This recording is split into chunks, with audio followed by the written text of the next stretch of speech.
Bonjour et bonsoir mes chers compatriotes guinéens. C'est jeudi 11 janvier 2024. Il est exactement 11h51 heure de Boston. Comme je vous avais promis il y a une heure de temps que j'allais faire une vidéo live où je donnerai mon avis sur la situation de notre pays. C'est vrai que je ne détiens pas le monopole de la vérité ni le monopole du patriotisme, mais le patriotisme, c'est des échelons. On peut être patriote même dans un lit de malade et faire sa part. Comme aujourd'hui, je suis à des milliers de kilomètres de la Guinée. Je vis aux États-Unis depuis le 5 août 2010. J'essaie toujours de faire ma part pour cette nation. Bien qu'il y a certaines réalités qui m'échappent, je ne suis pas sur le terrain, mais j'essaie de donner ma part selon ce que je constate, selon mon analyse, et à travers mon cœur, ce que je ressens, je m'exprime de cette manière. Je peux certes faire des erreurs d'appréciation, je peux faire des erreurs d'analyse, ça c'est inné en l'être humain. Je n'ai pas le monopole de la vérité, ni le monopole du patriotisme, ni je n'aime pas la Guinée plus que quiconque. Mais dans la vie, les sociétés sont régies par des règles et des principes. Et avec ces règles et ces principes, c'est ce qui ferait que la société avancerait. Donc je me base sur ces principes et ces valeurs, même si parfois, comme je le dis, j'ai des mots, mes appréciations peuvent être fausses, mes appréciations peuvent ne pas donner une idée aussi productive, mais je m'efforce à le faire en étant à distance, en n'étant pas sur le terrain. Et je m'excuse, hein. Donc, je partirai plus vite pour ne pas que je perde de temps parce que les gens n'ont pas de connexion en Guinée. Je commencerai par de dire ceci. Qui trahira, paiera dans la vie. C'est à tous les niveaux. Dans un couple, dans une famille, dans une organisation, dans une association, au sommet de l'État, qui trahira, paiera. C'est la règle de la vie et personne ne peut échapper à ces règles. Qui vivra, verra. En faisant du bien ou en faisant du mal. Quand tu fais du bien, tu vas récolter. Si tu ne récoltes pas, tes enfants récolteront. Quand tu fais du mal, tu vas récolter. Si tu ne récoltes pas, tes enfants récolteront. Donc, c'est à travers ces valeurs que moi je m'inspire et que j'essaie d'être moi-même depuis des années et que j'essaie d'influencer mes compatriotes guinéens à travers les valeurs. Parce que si vous voyez aujourd'hui, nous sommes dans la merde en Guinée parce qu'il n'y a plus de valeurs. Il n'y a plus de valeurs. Chacun défend son petit pain, chacun défend son petit intérêt d'une manière ou d'une autre. Donc, pour moi, vous savez, en Guinée, on a tout. On dit qu'on est riche, mais on n'a rien. On a tout, toutes les richesses du monde presque. On a richesse humaine, richesse de ressources naturelles. On a tout, mais on n'a rien. Qu'est-ce qui fait ça? C'est le manque de valeurs. Le fait qu'on a rejeté les valeurs. Le fait qu'on a refusé de dire la vérité à cause de nos intérêts. Le fait que quand quelqu'un est sincère en face de vous, quelqu'un veut aider le pays, qu'il soit guinéen ou pas, on est apte à recevoir ses conseils, on l'écoute, mais dès que la personne tourne le dos, on peut le poignarder. C'est notre plus grand défaut. Et ce qui fait que la Guinée est dans la merde actuelle. Que ce soit guinéen ou pas guinéen. Ce sont ces valeurs qui font qu'une nation progresse. Aux États-Unis ici, quand tu mens, on reconnaît que tu as menti. Toi, je n'ai pas dit que ta carrière politique est finie, mais tu ne seras plus considéré. Quand tu n'es pas un bon père de famille, tu ne t'occupes pas de ta femme et de tes enfants. C'est ça la responsabilité. Quand tu triches, c'est vrai, la société, aucune société n'est parfaite. Il y a beaucoup de mauvaises personnes aux États-Unis comme ailleurs. Mais il faut qu'il y ait plus de bonnes personnes, plus de personnes qui prônent des valeurs. Et ce qui fait que la nation bouge. La mission de la jeunesse guinéenne aujourd'hui doit être quoi? Ce n'est pas une mission de dire « j'aime tel président, je déteste tel président, j'aime ce gouvernement, je déteste ce gouvernement ». La jeunesse guinéenne, dans sa grande majorité, dans toute sa majorité, sans exception, doit se dire quoi? Nous ne sommes pas là pour un président ou pour un gouvernement. Nous vous demandons les règles et les principes. Nous vous demandons les objectifs pour lesquels vous êtes là, atteignez-les, on vous fout dehors. Parce qu'aujourd'hui, qui souffre? C'est nous, la jeunesse. Nous sommes utilisés comme les tremplins politiques. Qui souffre? C'est nous. Et qu'est-ce qui fait qu'aujourd'hui, en Guinée, il n'y a pas, excusez-moi, il y a des exceptions, il n'y a pas des anciens ministres ou d'anciens hauts cadres, des anciens membres de la Cour suprême qui peuvent lever le petit doigt pour que tout le monde s'arrête. Il n'y en a pas. C'est une société vide. Qu'est-ce qui fait ça? Parce que les gens, quand ils étaient au pouvoir, quand ils étaient dans les postes de responsabilité, ils n'ont fait que tricher, mentir, faire du mal, utiliser ce pouvoir public pour faire du mal à d'autres. C'est ce qui fait que nous sommes orphelins en Guinée. Il n'y a pas autre chose. Ceux qui viennent utilisent sa propre communauté, la jeunesse de sa communauté, pour faire du mal à d'autres communautés. Ceux qui sont ministres utilisent les membres de sa communauté, parce qu'il est ministre de telle communauté, il utilise sa communauté pour attaquer les autres, faire du mal aux autres. Ce n'est pas pour travailler pour l'avenir. C'est ce qui fait qu'on est dans la merde en Guinée. Et la solution n'est rien d'autre. Pro-président, anti-président, ce n'est pas la solution. Respecter les règles quand on s'entend sur des principes, que tout le monde respecte ces principes. Les États-Unis progressent par rapport à ça. Sinon, il y a tellement d'intérêts égoïstes ici, les gens défendent leurs intérêts. Mais qu'est-ce qui fait que ça marche? Il y a une règle qui est établie. Il y a des objectifs qui sont établis. Qui que tu sois, tu ne te respectes pas, on te fout dehors. Voici comment la jeunesse guinéenne devait réfléchir. Être pro d'un gouvernement, ce n'est pas la solution. Être contre un gouvernement, ce n'est pas la solution. Parce que le peu que tu gagnes avec ce gouvernement, le jour où ils vont chuter, vous allez revenir à la case de départ. Qu'est-ce qui fait qu'on revient à la case de départ? C'est parce que tout simplement, on n'a pas défendu les valeurs. Tout simplement, on a voulu avoir les 1 million, les 2 millions dans sa poche pour pouvoir vivre les 2 jours, 3 jours. Quand ça va chuter, il n'y aura plus d'espoir. Depuis 50 ans, nous vivons la même chose. Bon, pour moi, c'est quoi le pouvoir, mes chers compatriotes? Pour moi, le pouvoir à tous les niveaux, être ministre, directeur ou président. On va prendre l'exemple du président. Pour moi, un pouvoir béni, c'est quelqu'un qui vient au pouvoir, qui respecte les règles et sa parole, qui fait ce qu'il peut faire pour sa population. Si c'est 100 km de route qu'il a pu mettre durant son mandat, qui met ces 100 km de route, et qui parte, qui puisse vivre, et lui et ses enfants, dans la société, dans l'honneur. C'est ce que moi j'appelle un pouvoir béni par Dieu. Le pouvoir d'abord, c'est un destin.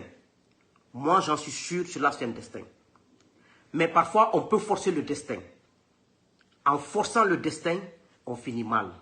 En venant au pouvoir, en forçant toutes les situations, en tuant, en trahissant, en faisant du mal, tu ne te rends pas compte que ce que tu fais, ça se répercute sur toi. C'est quand tu viens au pouvoir, vous savez, Dieu, quand tu le demandes sur le bien, il va t'aider sur le bien.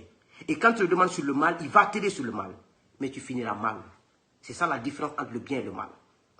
C'est ce qui fait que nos présidents, vous ne verrez pas un président dont la famille est honorée à un degré, dont les enfants sont honorés. Parce que le passé, c'est que tu as appliqué durant ton pouvoir. Ça, c'est des choses qui ne se dénient pas. On n'a pas besoin d'être de telle communauté pour être ça. On n'a pas besoin d'être musulman ou chrétien pour ça. On n'a pas besoin d'être religieux ou pas religieux pour ça. C'est des valeurs qui ne se mentent pas, ça ne se dément pas.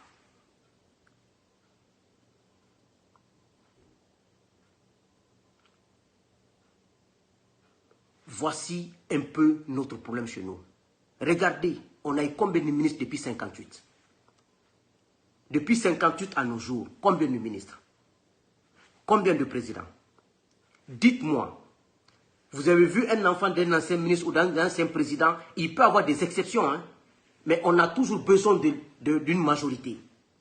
Vous avez vu quel est l'état de ces enfants, des familles des anciens ministres, d'anciens présidents et d'anciens présidents de la Cour constitutionnelle, Cour suprême, Cour quoi? Vous avez vu qui devenir un modèle et devenir un exemple en termes de valeur depuis 58 à nos jours. Il peut y avoir des exemples dont je ne peux pas savoir. Mais on a toujours besoin que la majorité soit des modèles. Moi, je n'en connais pas. Peut-être si vous en connaissez, moi, je n'en connais pas. Qu'est-ce qui fait ça? C'est la manière dont ils gèrent le pouvoir. Avec le sang humain, avec de l'injustice, avec du péché, avec de l'argent public. Et quand on fait ça, on n'aura jamais une progéniture qui peut nous remplacer. Ça n'existe pas. Regardez dans les autres pays. On te dira, voici l'enfant de l'ancien président qui est député. Voici l'enfant de l'ancien président qui est un général de l'armée, qui est un très bon officier. Mais chez nous, ça n'existe pas en Guinée. Comme je vous dis, il peut y avoir des exceptions. Mais pour moi, je n'y connais pas. Peut-être je peux me tromper. Comme je l'ai dit, je ne suis pas en Guinée depuis 13 ans et demi. Mais il n'y a pas de secret dans ce que je dis là. Parce que notre plus grand problème chez nous, c'est cette haine envers les autres. C'est cette hypocrisie. Parce que pour nous, chez nous en Guinée, il faut que Souleymane Kondé ait le malheur pour que moi j'ai le bonheur. Il faut que Souleymane Kondé trébiche et qu'il soit malheureux pour que moi et ma famille nous ayons le bonheur. Ça ne marche pas comme ça. Ça ne marche pas comme ça.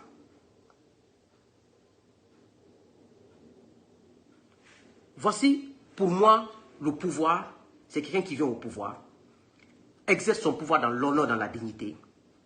Tout le monde ne peut pas être d'accord avec toi, tout le monde ne peut pas t'aimer, mais une majorité peut reconnaître tes valeurs. Et que tu finisses ce pouvoir et que toi et tes enfants, vous puissiez vous promener dans cette ville. Vous pouvez vivre dans ce pays et que tes parents puissent vivre dans ce pays dans l'harmonie. Pour moi, ça c'est un pouvoir béni. Mais un pouvoir où tu viens, dès que tu as le pouvoir, ta vie est foutue. Tes enfants n'ont plus de vie. La vie de tes parents sont hypothéquées. Tes enfants ne peuvent même pas parler maintenant sans qu'on les insulte. Ce pouvoir, moi, Souleymane Kondé, je n'en veux pas. Je n'en veux pas. Je préfère être un simple citoyen, être en harmonie avec mes compatriotes, avec mes enfants, avec ma femme, que d'être président ou ministre dans le déshonneur. Je ne veux pas. Et ce qui fait que la nation traîne, si nous inculquons nos valeurs-là en nous, au nom de Dieu, la Guinée brillera de mille feux dans la sous-région. Regardez notre pays, le plus riche. On est riche en ressources humaines. Les Guinéens sont tellement intelligents. Les Guinéens sont tellement courageux. Regardez notre pays, le sous-sol.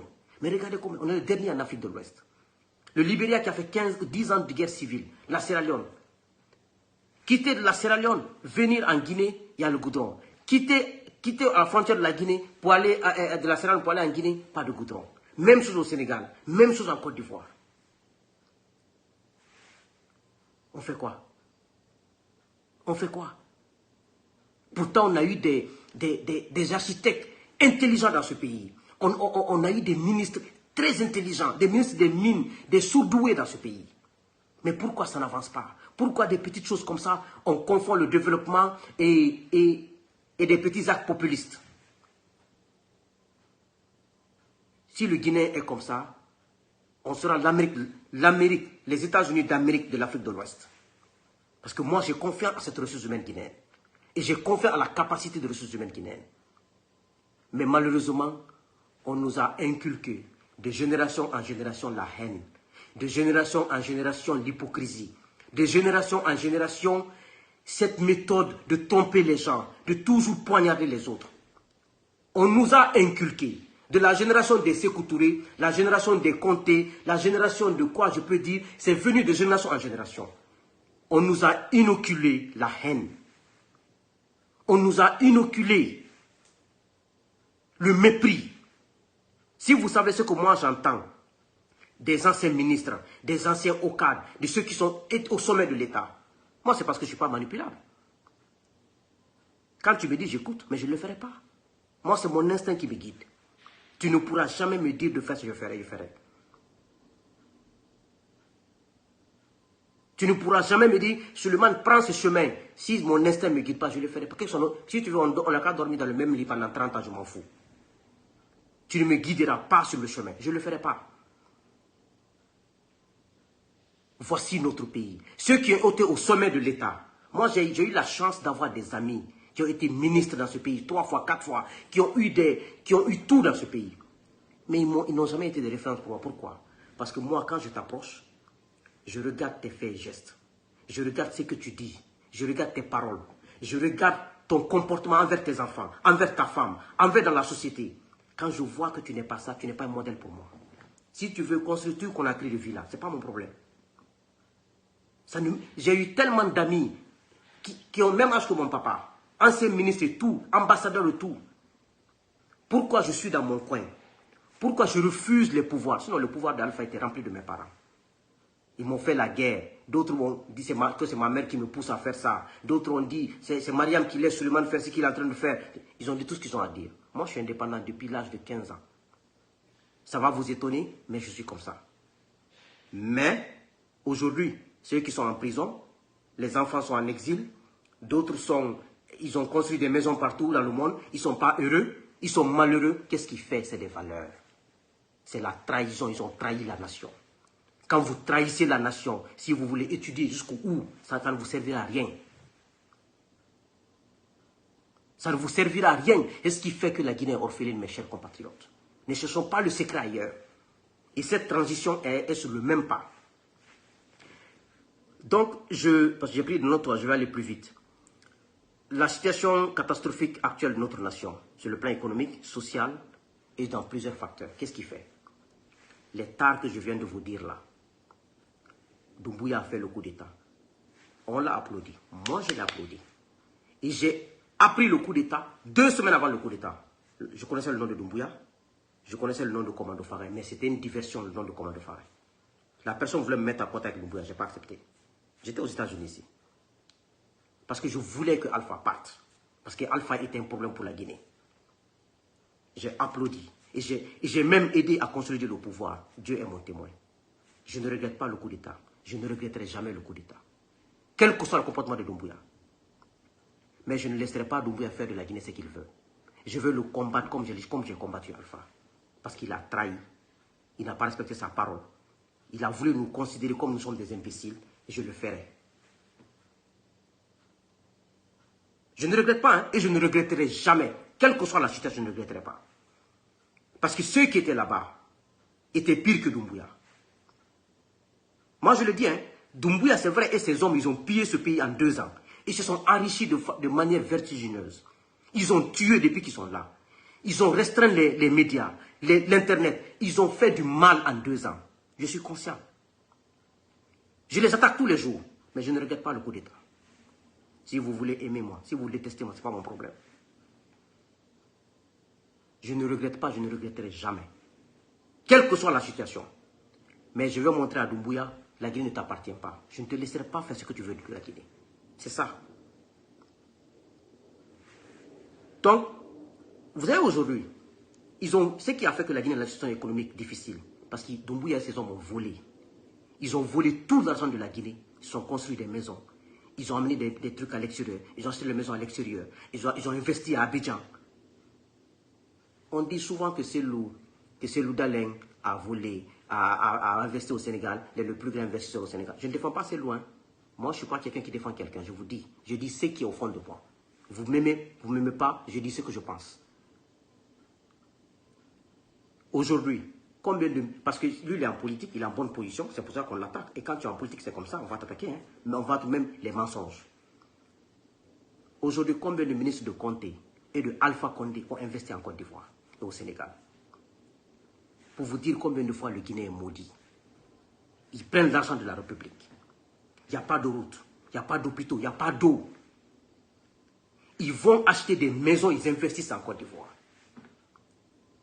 Quand j'entends ça, c'est comme si tu as mis du feu sur moi. Quand j'entends que le cadre guinéen a volé l'argent de la Guinée, il a acheté 3 à 4 villas en Côte d'Ivoire, 3 à 4 villas au Sénégal, c'est comme si tu as mis du feu sur moi.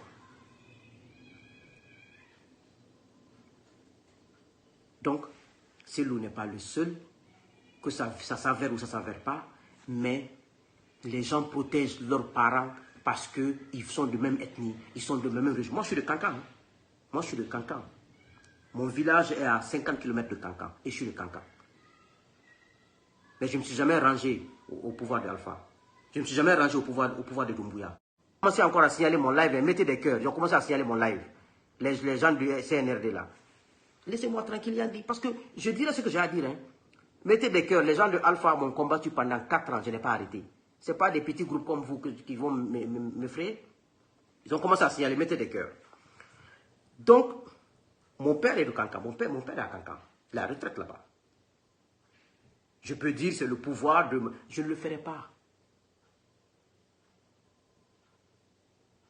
Parce que dans ma tête, ce n'est pas un malin qui a fait de moi ce que je suis. J'ai fait de moi ce que je suis grâce à Dieu, par rapport à mes rigueurs, à mes principes, à ma discipline. Donc pour moi, c'est l'être humain qui est devant moi. Ce n'est pas une région, ni une ethnie. Ça, c'est très clair. Pour moi, les êtres humains sont comme ça pour moi. Si tu veux, il faut dire qu'on vient du même village, on vient du même ventre. Ce n'est pas mon problème. Je ne suis pas parfait, j'ai beaucoup de défauts. Mais je reste avec mes principes. J'ai beaucoup de défauts, mais je reste avec mes principes.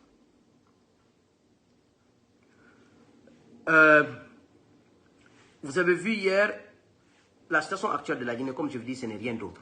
Ça a été fait par les Doumbouya. Le vol qu'ils ont fait.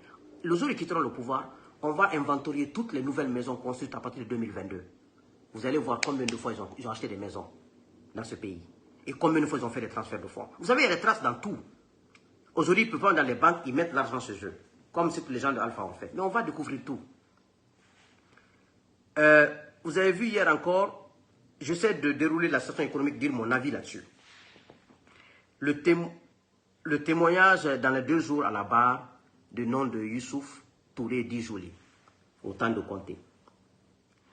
J'avais déjà des informations avec les proches de Conté que c'est des généraux qui sont venus voir Conté, qu'on n'a qu'à mettre Ousmane Conté à la place de Conté. Que Conté les a dit, c'est mon fils, selon ce que j'avais appris avant, que c'est mon fils, il n'a pas la capacité, non. Selon ce que un proche de Conté m'avait dit. Maintenant, ce Joli-là qui est témoin de ça, lui, il a dit qu'ils sont allés voir Conté. Conté a dit, ok, je vais amener le Joli, Youssouf Touré, un marabout, et vous allez jurer, si vous n'avez pas trahi Ousmane Conté, que ça s'est passé comme ça. Vrai ou faux, c'est Dieu qui sait. Chers compatriotes, vous savez ce qui me fait mal? Quand j'ai écouté ce monsieur, j'étais découragé de la Guinée. En Guinée, tous les pouvoirs, de la Première République à maintenant, ils ont ces ignorants comme ça, des illettrés, des gens qui sont là à l'école jusqu'en 6e année, d'autres ne sont même pas à l'école, qui font des sales boulots là pour eux. Ça ne finit pas. Moi, je peux comprendre Sékou Touré, mais je ne peux pas le défendre. C'est-à-dire, lors des indépendances en Afrique, tous les premiers présidents sont restés jusqu'à leur mort au pouvoir. Beaucoup ont tué, beaucoup n'ont pas tué, beaucoup ont truqué, mais ils sont restés au pouvoir à la limite jusqu'à leur mort. La majorité, il peut y avoir des exceptions, peut-être Senghor par exemple. Mais il faut rester jusqu'à sa mort. Vous avez vu, après les 26 ans de Sékou Touré, quand il est décédé, la merde qui s'est produite en Guinée. L'anarchie et les tueries qui se sont produits en Guinée. Mais Conté étant témoin du pouvoir de Sékou Touré, pouvoir absolu, il a vu à la mort de Sékou Touré ce que les enfants de Sékou et sa femme ont subi et ses parents ont subi. Pourquoi ça? Parce que Sékou n'a pas accepté, comme d'ailleurs la majorité des présidents en Afrique, de préparer 1 ou 2, 3, jusqu'à 4 Guinéens qui devaient prendre la relève. Quand je dis la relève, il doit quitter le pouvoir vivant et laisser. Parce que quand vous voulez perpétuer votre œuvre, vous voulez savoir si vous avez réussi, il faut qu'il y ait quelqu'un qui vous remplace et qui continue les œuvres en modernisant, en s'adaptant au milieu. Il a vu que c'est quoi fait cette erreur. Mais lui, Conté, il n'a pas accepté ça. Malgré tous les grands intellectuels que Conté a eu dans sa vie. Conté a été très chanceux. Il a eu tellement de Guinéens intellectuels, il pouvait dire aux gens là, attention, c'est quoi fait les mêmes erreurs. Moi, je ne veux pas mourir au pouvoir parce que je ne sais pas ce qui va... La Guinée sera comment. Il devrait faire des élections. À l'époque, c'était Alpha Condé, Bamamadou, Jean-Marie. Sidia était opposant. Un intellectuel comme Sidia. Il faisait des élections. Ces gens-là ne pouvaient pas le faire du mal. La Guinée allait sur les rails. Et selon Joly, ils ont accepté que Ousmane Conté soit président de la Guinée. Vous imaginez Ousmane Conté? quelqu'un qui n'a pas un niveau intellectuel, quelqu'un qu'on a fait rentrer dans l'armée guinéenne, il n'a même pas pu faire du sérieux dans cette armée. Comment lui peut gérer une nation? Que Conte accepte cela, que Conte n'accepte pas cela. D'abord, l'idée des généraux, Arafat et quoi, qui sont allés voir Conte. Et ça, c'était des intellectuels officiels. Vous voyez combien de fois notre pays est malheureux? Des intellectuels, des officiers, qui acceptent cette médiocrité. Et ça va affecter l'avenir de leurs propres enfants. Ils ne peuvent pas dire à Conte, non, on ne peut pas mettre Ousmane Conte. Il n'a ni le niveau, ni la personnalité pour gérer une nation. La nation, c'est nous tous. Si vous ne voulez pas les opposants, on va choisir un officier intellectuel. Au moins, ça nous éviterait d'avoir des gens qu'on a eus après Conte. Au fait, ce sont les conséquences du choix de nos présidents, de leur comportement, qui font qu'on est dans cette merde aujourd'hui. Sinon, on ne pouvait pas avoir des présidents qu'on a eus après Conte. Ce n'est pas possible. Avec des intellectuels qui étaient au sommet de l'État à l'époque. Donc quand j'ai écouté le jeune Joly, ça m'a attristé, mais ça m'a découragé de la Guinée. Complètement découragé.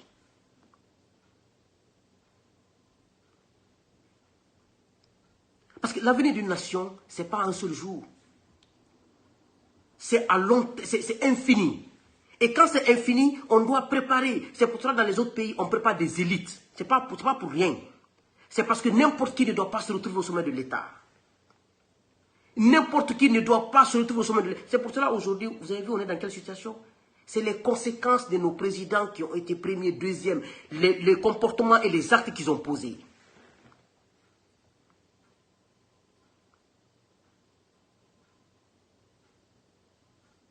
Arrêtez cet argument-là pour dire que c'est quoi, tous les intellectuels de la Guinée, arrêtez de ça. Après Sékou Touré, il y a tellement d'intellectuels dans ce pays. Mais comment on peut dire que mon père n'a pas réussi, moi je ne réussis pas? C'est-à-dire quand vous... Moi je ne défends pas Sékou Touré. Mais cet argument est un argument fallacieux. C'est que ce qu'on a fait au Kambouaro, c'est condamnable, c'est pas justifiable, c'est pas humain. Mais dire que parce que c'est quoi tuer les intellectuels sous la Première République, ce qui a fait la Guinée, c'est faux. La Guinée a tellement produit, l'université Gamal Abdel Nasser a tellement produit d'intellectuels. Si on était sérieux, après la mort de Sékou, presque 40 ans, mais dis donc, vous avez vu, et Sékou et ces hommes n'ont rien fait, en 40 ans, après la mort de Sékou, voici la Guinée brille. Un pays où il n'y a pas d'eau, il n'y a pas d'électricité. Ça, c'est les intellectuels de Sékou Touré. Eux-mêmes, ils avaient quel âge à l'époque? S'ils étaient là, ils allaient faire quoi? Les intellectuels qui sont venus après Sékou, c'était des vrais intellectuels, ils étaient des intellectuels qui avaient connu le monde, qui avaient les esprits ouverts. Un pays où il n'y a pas d'eau au robinet. Mais arrêtez, il ne faut pas qu'on aille dans les arguments anciens. Moi, mon père n'a pas pu construire une maison pour lui. J'étudie, j'ai fini d'étudier, je travaille. Je ne peux pas construire une maison pour moi parce que mon père n'a pas construit une maison pour lui. Et me dis donc, arrêtons de retourner en arrière. C'est quoi faire, je vous dis. Ce n'est pas justifiable, ce n'est même pas, on peut même pas, on doit condamner, ce n'est pas humain. On va mettre les gens en prison, on ne donne pas l'eau, on ne donne pas à manger. Mais dis donc, ça c'est quel être humain ça? C'est pas justifiable. Mais dire que c'est parce que c'est quoi tuer des gens, c'est pour ça qu'on est dans cette situation, c'est faux. C'est parce que nous sommes des irresponsables, nous Guinéens. Nous sommes des hypocrites. Et nous sommes des gens qui ne défendent que leur nombril. On ne défend que notre propre cause. Et ce qui fait qu'on est dans la merde. Pourquoi il n'y a pas d'eau en Guinée? C'est parce que l'endroit où on accumule l'eau, j'oublie le nom, était fait pour 200 000 habitants à Conakry. Aujourd'hui, nous sommes à 3 millions, 4 millions d'habitants à Conakry. Si les gouvernements passés étaient sérieux, ils allaient adapter, agrandir tout l'argent qui a été volé dans ce pays-là. Et toute la population allait avoir de l'eau aujourd'hui. Pourquoi on n'a pas d'eau? Pourquoi on n'a pas d'électricité? Avec l'eau qui coule en Guinée, avec la pluie qui vient en Guinée. Mais arrêtons d'amener les choses sur des angles, des arguments faibles comme ça là. Ah, c'est ce qui a tué tous les... Mais et les intellectuels après, qu'est-ce qu'ils ont fait? C'est comme moi, nous aujourd'hui, nos enfants grandissent, Dans 20 ans, on dit, non, c'est Mamadi Doumbouya qui a fait qu'on a échoué. C'est ce qu'on va connaître, c'est-à-dire, mais attends, nos enfants vont dire, mais vous êtes des vauriens. Mais arrêtons d'amener des arguments faibles, des arguments de bas niveau. Arrêtons d'amener des trucs bas. Il y a eu tellement d'intellectuels que l'université guinéenne a produit. Il y a eu tellement d'intellectuels qui sont allés étudier à l'extérieur, qui sont rentrés en Guinée. Qu'est-ce qui a fait qu'on a échoué? On est hypocrite. On détourne le détournement des deniers publics. On pense qu'à son nombril. On pense qu'à s'enrichir. Dites-moi, tous ceux qui se sont enrichis depuis 40 ans en Guinée sont où? Qu'est-ce que la richesse a fait pour eux? Ceux qui sont morts après, on les a enterrés. Leurs maisons sont restées. Je connaissais un directeur au temps de Conté. Il a tellement volé. Il habitait à Nongo. Il a construit des villas partout. Finalement, ces villas étaient en bordure de mer. Personne ne prenait ces villas. Les villas étaient là-bas comme ça. Il a fait 15 ans à la tête d'une grande direction. Je ne veux pas dire son nom, les gens vont le reconnaître. Parce que la Guinée, dès qu'on a un poste, on construit 3 à 5 villas. On pense que construire des villas, c'est la bénédiction, ça. Non. Tu peux construire 5 villas avec l'argent public. Le péché, là, tu vas répondre ça sur Dieu. Après, tes enfants vont tout vendre.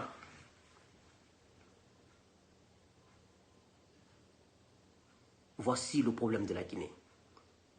C'est nous-mêmes qui sommes le problème. Parce qu'on ne se remet pas en cause. Si on se remettait en cause, Doumbouya et ses hommes n'allaient pas voler l'argent public pendant 2 ans comme ça. Si on se remettait en cause, on n'allait pas avoir une crise politique, sociale et économique sur Doumbouya. C'est parce qu'on est inconscient. Aujourd'hui, ceux qui sont avec Doumbouya se disent, je m'en fous, c'est Doumbouya qui gère. Quand ça va tomber, je vais dire, moi je faisais mon travail. Moi j'étais ministre de l'éducation, moi j'étais ministre du tourisme, je faisais mon travail, c'est Doumbouya. C'est Doumbouya, mais il fallait dénoncer et dire que je ne suis pas d'accord. Parce que ça, là, ça empathie notre avenir. Et j'ai dit ça au ministre de Alpha, au temps de Alpha. Ne suivez pas Alpha Condé. C'est vous qui avez des enfants en Guinée qui ont besoin d'avenir dans ce pays. Si vous suivez Alpha pour faire le 3e mandat, quand ça va capoter, quand il y aura un coup d'État, lui va partir. C'est vous qui aurez des problèmes parce que vos enfants n'auront pas d'avenir en Guinée. Vos femmes n'auront pas d'avenir en Guinée. Vos soeurs n'auront pas d'avenir. Vos frères n'auront pas d'avenir en Guinée. Voici le message que j'ai passé aux gens d'Alpha pendant 4 ans. Ce n'était pas une question d'Alpha Condé, mais c'était une question du destin commun. Vous l'avez suivi. Vous êtes tous en prison maintenant, à la maison et à la maison centrale. D'autres sont en exil. Ça vous a rapporté quoi? Quel avenir vous allez donner à vos enfants en Guinée? À cause du 3e mandat, à cause des miettes dans votre poche. À cause de vos intérêts personnels. Voici le problème guinéen. Ce n'est aucun président, c'est nous-mêmes. Les militaires qui tuent tous les jours, vous tuez vos frères, vos sœurs.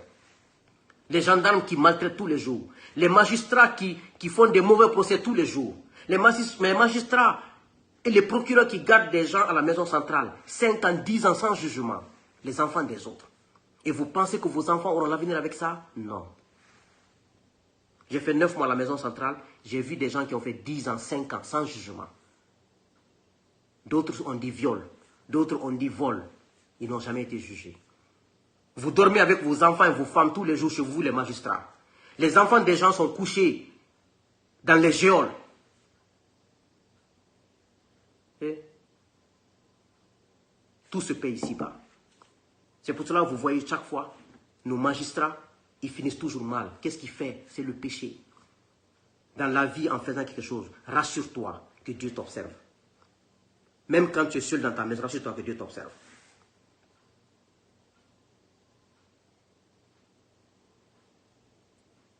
Oui. Moi, je vais vous donner mon exemple. Chez moi ici, aux États-Unis. C'est moi qui lave la maison ici. Je lave mes enfants. Je lave les habits chaque week-end. Et ma femme prépare. Pourquoi je partage? Je ne veux pas de péché. Je peux la laisser faire tout ça. Mais, quel est le péché de cela? C'est moi, parce que j'ai peur de Dieu. Dieu m'observe. C'est moi qui allais épouser ma femme en Guinée et c'est moi qui l'ai amenée aux États-Unis avec mon argent. Je peux m'asseoir à la regarder. Mais comme j'ai peur du péché, j'ai peur que Dieu me maudisse. Chaque week-end, je lave toute la maison, la douche, la cuisine, toute la maison. Chaque vendredi, je prends tous les habits, ses habits, mes enfants, je vais laver. Et lundi au lundi, c'est moi qui lave mes enfants. Elle prépare pour me voir au marché. Parce que je ne veux pas de péché. Sinon, je peux jouer, comme dit le gros malinqué. Mais non, le péché détruit tout être humain sur cette terre. Voici comment on doit être dans cette république. Maintenant, vous avez écouté les propos de Maurice Sanda hier. Voici les types d'intellectuels qui ont détruit ce pays. Quand il a reçu les diplomates guinéens, les diplomates accrédités en Guinée. Ces arguments qu'il a dit, qu'aujourd'hui, j'ai même eu honte à sa place. Maurice Sanda doit avoir des hommes qui ont 60 ans. Maurice Sanda est à l'extérieur ici. Doumbouya doit avoir même âge que l'enfant de Maurice Sanda. Il se permet, à son âge, il ne sait même pas quand est-ce qu'il doit mourir. Il accompagne le mensonge. Il dit aux diplomates qu'il ne se gêne même pas que la souffrance que les diplomates ont d'avoir accès à l'Internet et à la communication, eux, ils ont cette souffrance dans les ministères. La présidente de la République a cette souffrance. Et qu'est-ce là? Quand j'ai écouté, j'ai réécouté, j'étais sans mots.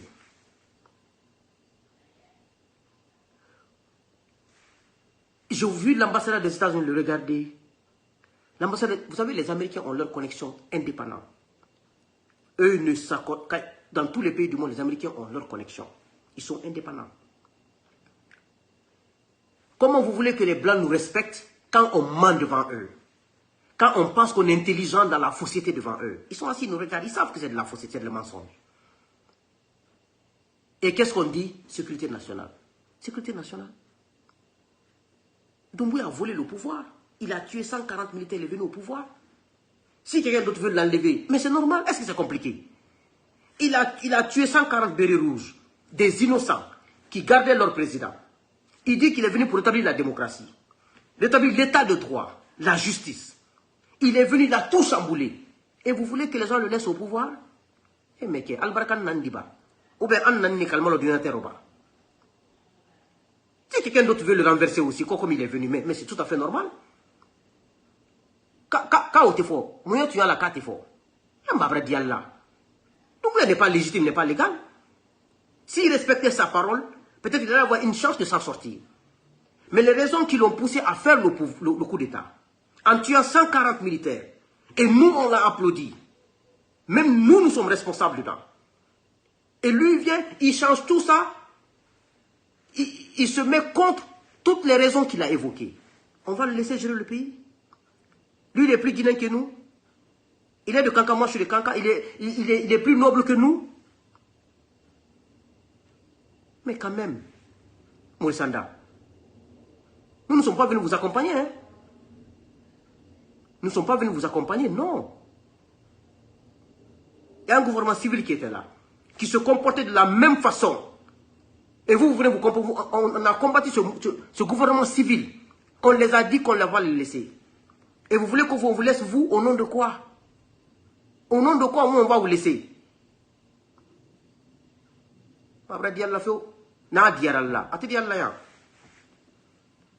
Donc quand j'ai regardé ça, toute la nuit, je ne me sentais pas bien. J'étais douce. Mais ça ne m'a pas trop choqué. Parce que les intellectuels, pareils comme Maurice Sanda, on a connu dans ce pays depuis les 40 dernières années. Donc il n'est pas le seul. C'est le prototype de l'intellectuel guinéen qui voit la vérité, qui voit la raison, qui voit ce qui est impossible, mais à cause de son intérêt personnel, il défend ce mensonge. Et comme il y a tous ces enfants peut-être aux États-Unis, mais le jour où ces enfants, ces petits-enfants vont rentrer en Guinée, ils vont avoir quoi? Mais quand même, c'est le bon sens quand même. On n'a pas besoin d'aller à Harvard pour analyser comme ça. On n'a pas besoin d'avoir un diplôme universitaire pour analyser comme ça. C'est le bon sens. Ceux qui étaient là-bas étaient plus puissants que vous, étaient plus forts que vous. Ils sont tombés parce qu'ils n'étaient pas honnêtes. Ils sont tombés parce qu'ils n'étaient pas sincères. Ils sont tombés parce qu'ils n'ont pas dû respecter les règles humaines. Les règles humaines.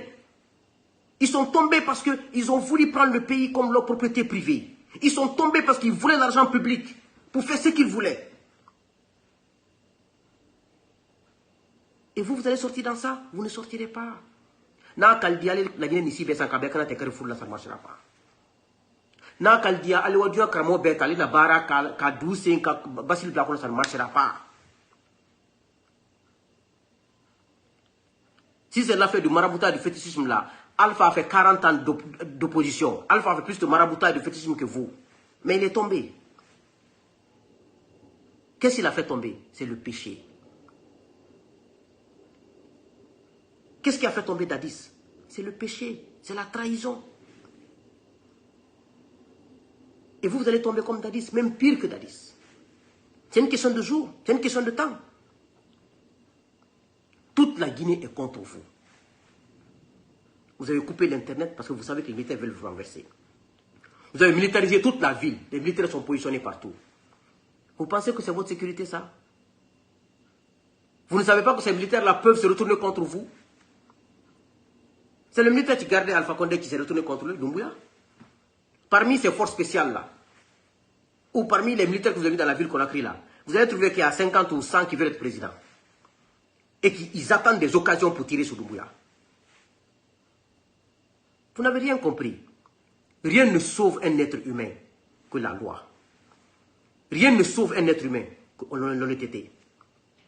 Savoir que celui qui t'observe est plus intelligent que toi. Comme là, moi je parle là. Ceux qui m'observent là sont plus intelligents que moi, sont plus avertis que moi. D'autres Guinéens connaissent le problème de la Guinée plus que moi. Peut-être pour des raisons inavouées, pour des intérêts personnels, ils n'oseront pas affronter la vérité de cette façon. Comme moi, je n'ai aucun intérêt à défendre avec un Guinéen ou avec un pouvoir, je n'ai aucun intérêt ou je n'attends rien de qui que ce soit, c'est pour cela que je m'expose, parce que ça c'est s'exposer. Tu te fais des ennemis partout, je suis conscient de cela. Mais ça ne me dit rien. Parce que je n'ai pas eu peur d'un gouvernement civil qui était plus puissant que vous. Ce n'est pas des petits militaires comme vous qui vont me faire peur quand même. Voici le problème. Maurice Sanda nous fait honte devant. Et puis, depuis qu'il est là, lui, Maurice Sanda, ils ont nommé dans les ambassades des Guinéens qui ne connaissent rien dans la diplomatie. Des petits frères des ministres, des cousins des ministres, des cousins des présidents. Mais ce que vous oubliez, tous les actes que vous avez décidés depuis que vous êtes là, dès que la nouvelle transition sera là, nous allons purement et simplement annuler.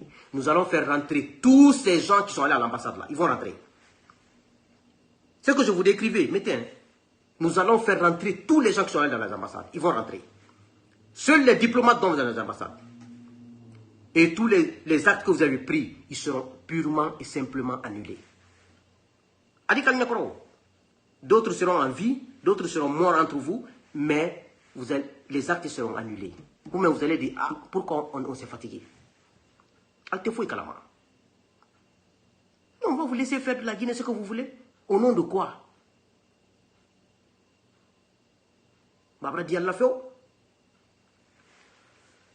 Je vais aussi passer sur le cas, comme moi je suis un fan de football, du Syli national de Kaba Diawara, Morla et Madi. Comme je dis que je parlais de l'actualité de notre pays. Pas tout, mais certaines actualités. Je pense, mon avis personnel, aujourd'hui, moi je ne parle pas de Afia 77, Syli national. Après Titi Kamara, Salamso, Kolobati, Morlaï Souma, la génération de Pascal Fendouno, Fodé Massari. Dans cette nouvelle génération d'aujourd'hui, après Nabi Deko, le joueur le plus aimé, le joueur le plus qui a du talent pur, talent qui ressemble au talent de Pascal Fendouno et de Salam So, qui était un avant-centre. Milieu, c'est Morlaï Souma. C'est Morlaï Silla, hein, c'est Morlaï Kamachipa, le petit qui joue au Portugal, à Aruna. Morlaï. Même hier, j'ai regardé sur YouTube ces trucs. Morlaï est un joueur complet. Quand tu le vois jouer, tu vois Pascal Fendouno. Mais, et Ibrahima Traoré, qui est aussi un grand patriote. Mais nous devons parfois accepter le choix du coach qui est là. Moi, je pense que Kaba Diawara a du talent, il a le niveau. Kaba Diawara, c'est un professionnel. C'est aux joueurs, dans tous les clubs du monde, il y a des joueurs qui n'aiment pas des entraîneurs dans le club. Mais tu es obligé, parce que tu es payé pour ça. Un joueur n'a pas besoin d'être aimé par un entraîneur. Mais un joueur doit accepter. Tant que l'entraîneur est là, accepter les chichis de l'entraîneur, accepter la rigueur de l'entraîneur.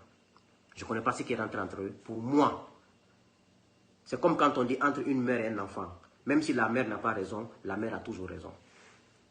Tous les joueurs doivent obéir à Kaba tant que Kaba est entraîneur. Même si tu es le meilleur. Moi, c'est mon principe. C'est comme un enfant et son papa. Dans la maison, c'est le papa qui décide. Jusqu'à ce que tu décides d'apprendre ta maison.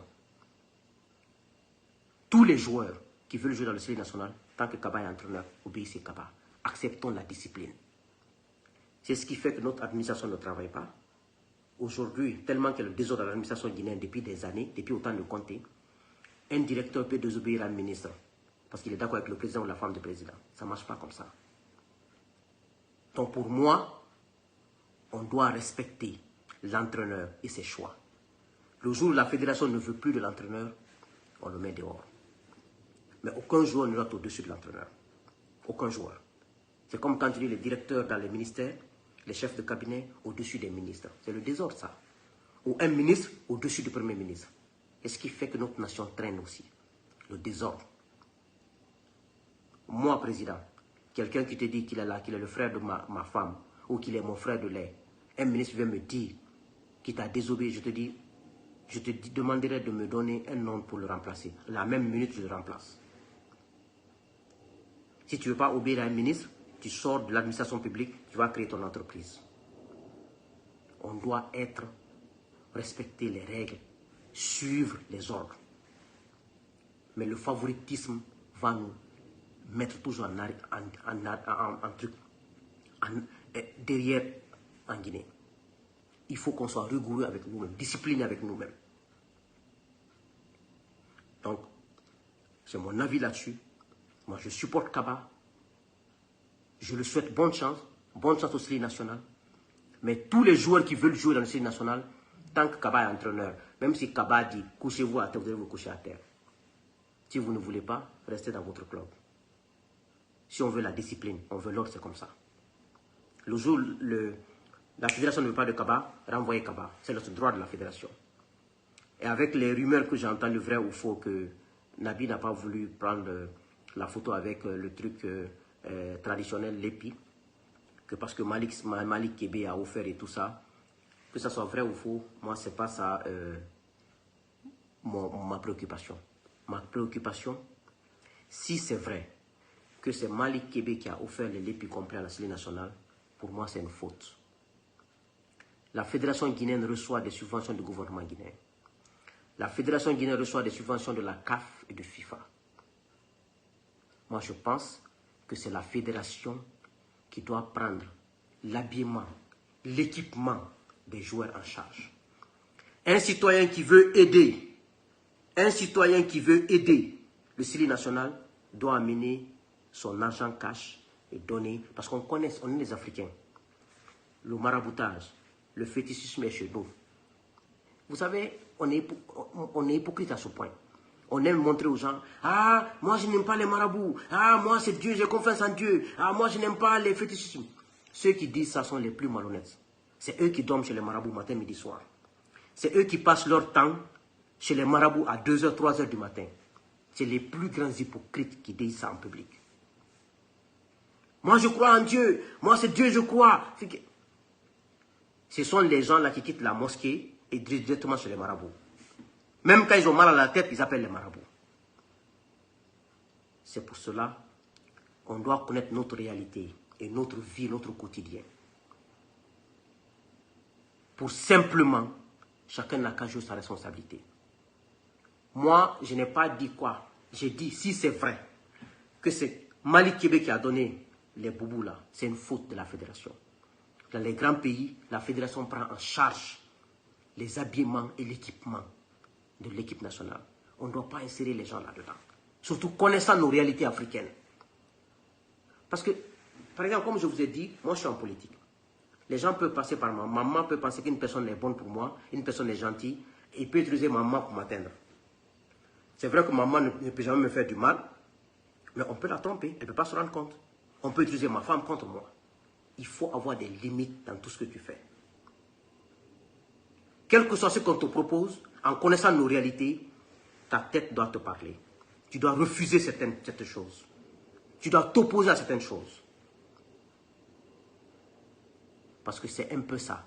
Moi, pour moi, si c'est vrai, c'est une faute de la fédération. On ne doit jamais, dans des rencontres, le CILI national est un patrimoine national. Les gens qui veulent faire des cadeaux, faites des cadeaux à la fédération, donnez l'argent dans les comptes de la fédération. Mais les habits, les chaussures, il faut éviter. Parce qu'avec nos comportements africains, le maraboutage et tout cela, tout est possible. Tout est possible. Moi, c'est mon avis là-dessus. Donc, sur ce, je ne veux pas trop prendre votre temps. J'ai dit que je vais brocher quelques actualités de notre pays. Je ne peux pas en parler. Je ne vais pas parler de toutes les actualités parce que le temps, d'autres n'ont pas de connexion en Guinée et tout ça, et les gens n'ont pas le temps, ils doivent aller travailler. Et je m'arrêterai là. Et comme je suis à distance, à chaque fois, en même temps, les gens qui aiment dire que je suis apolitique, des artistes, des trucs, c'est la plus grande hypocrisie dans ce pays. On est apolitique. Pendant ce temps, c'est la politique qui fait qu'il y a un goudron que tu manges sur un goudron. C'est la politique qui amène de l'eau au robinet. C'est la politique qui fait qu'un artiste va on construit un palais de la culture, vous allez prester. Quand le pays ne va pas, les artistes, dites la vérité. On ne vous a pas défendre l'opposition, défendre le pouvoir. Dites la vérité. Dites, nous pensons que c'est comme ça. Youssou N'Dour, c'est le plus grand artiste de l'Afrique. Mais Youssou N'Dour prend des positions en politique. Il dit, je ne suis pas d'accord. C'est ça un patriote. Mais nous, on a plus... Je respecte vos choix. Je respecte votre décision. Je respecte que vous restez hors. Mais si vous restez hors de la politique, mais ne venez pas chanter encore pour les pouvoirs qui tuent les populations. Si vous êtes apolitique, ne venez pas chanter pour les pouvoirs qui tuent les populations devant vous, qui n'ont rien fait. Les pouvoirs qui détournent l'argent public. Et les pouvoirs qui coupent l'Internet, qui restreignent les médias, vous chantez pour eux parce que vous avez votre argent. C'est que vous êtes hypocrite. Moi, j'ai décidé que je vais combattre le 3e mandat. Ils ont remis terre et ciel, mes propres parents. J'ai combattu le 3e mandat, je n'ai pas reculé. Sinon, je pourrais profiter aussi comme tout le monde, comme d'autres petits. Donc, c'est ce que j'avais à dire. Changeons nos comportements, adoptons les valeurs. On est une population riche, on est un peuple riche, les Guinéens. Nous sommes riches sur tous les plans. Il suffit qu'on ait des bons leaders. Des leaders qui ne choisissent pas les gens par la tête, par le nom de famille. Des leaders qui choisissent les gens par compétence et par valeur intrinsèque. Je vous jure qu'en 5 ans, 10 ans, 15 ans, les gens vont commencer à venir en Guinée. Moi, j'en suis conscient de cela. Mais tant qu'on sera avec ces leaders médiocres, avec ceux qui viennent au pouvoir par effraction, des médiocres qui ne peuvent même pas lire un projet de 10 pages pour évaluer, pour savoir qu'est-ce qui n'est pas dedans, on ne s'en sortira pas. Donc, que Dieu bénisse la Guinée. Que Dieu vous bénisse. Moi, je suis partisan d'une nouvelle transition. Si ces gens-là écoutaient, la rectification de la transition était la meilleure option, la meilleure solution. Rectifier cette transition. Parce qu'elle va mal, elle ne pourra pas se relever. Mais si ça ne marche pas, je suis partant pour une nouvelle transition, c'est la solution pour la Guinée. Parce que tant que Doumbouya est au pouvoir, il n'y aura pas d'élection. Parce qu'il a fait tellement de gaffes, il a fait tellement de problèmes, il a peur pour sa tête. Il sait qu'il a merdé. Et ses proches ont tellement merdé, ils ont peur. Vous avez un choix. Rectifier la transition, que tout le monde s'en sorte, ou vous allez tomber. Et si vous tombez, ça sera grave pour vous. Que Dieu bénisse la Guinée, que Dieu vous bénisse. Je vous remercie.